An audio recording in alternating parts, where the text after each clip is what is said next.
আসসালামু আলাইকুম এভরিওয়ান। আজকে আমি নিয়ে আসছি টক। এখানে কয়েকটা ইলিশ মাছের মাথা টাথা ছিল, ভাবলাম টক রান্না করি। এই গরমের ভিতরে টক না খেলে ভালো লাগে না, মাথা ঠিক থাকে না, তাই টক রান্না করব। আর এখানে নিয়ে নিচ্ছি আদাটা, চালতা চালতা দিয়ে আমি ইলিশ মাছের মাথা মুথা দিয়ে টক রান্না করব। প্রথমে চুলে একটা প্যান বসিয়ে এর ভিতরে দিয়ে দিচ্ছি রান্নার তেল। তেল বেশি লাগবে না। এরপর তেলটা গরম হয়ে গেলে এর ভিতরে দিয়ে দেবো পেঁয়াজ কুচি। পেঁয়াজটি একটু নেড়ে চেড়ে ভেজে নেব। বেজে নেওয়া হয়ে গেলে এর ভিতরে একটু সামান্য পরিমাণে পানি দিয়ে দিচ্ছি। এবার এক এক করে মশলাগুলো দিয়ে দেবো। প্রথমে দিয়ে দিচ্ছি 1 টেবিল চামচ লবণ, 1/2 টেবিল চামচ হলুদের গুঁড়া, 1/2 টেবিল চামচ মরিচের গুঁড়া। আসলে টকে মশলা বেশি লাগে না। 1/2 টেবিল চামচের মতো ধনিয়ার গুঁড়া। মশলাগুলো দেওয়া হয়ে গেলে সব মশলাগুলো আমি মিশিয়ে নিচ্ছি। এখন চালতাটা দিয়ে দিব। চালতা আর মাছের মাথাগুলো একসাথে আমি কষিয়ে নিব। দুটোটা আমি একসাথে কষিয়ে নিচ্ছি।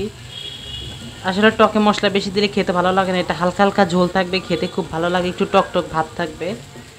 গরমের ভিতরে কিন্তু টক খেলে অনেক ভালো লাগে।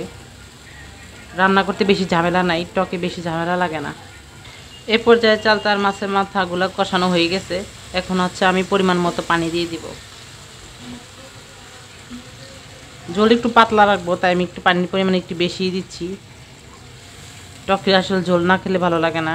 2-1টা চালতা হয়ে গেলে চালতাগুলো আমি গেলে দিব, তাই আমি একটু ঝোলের পরিমাণ একটু বেশি দিয়েছি। এ পর্যায়ে আমি ঢাকনা দিয়ে ঢেকে 10 মিনিটের মতো রান্না করে নেব। 10 মিনিট রান্না করে নেওয়া হয়ে গেছে।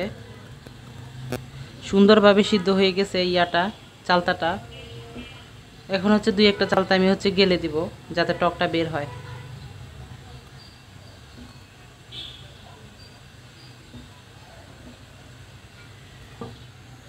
যাদের জ্বর, মুখে রুচি নাই, তারা কিন্তু এভাবে খেতে পারেন, মুখে রুচি আসবে।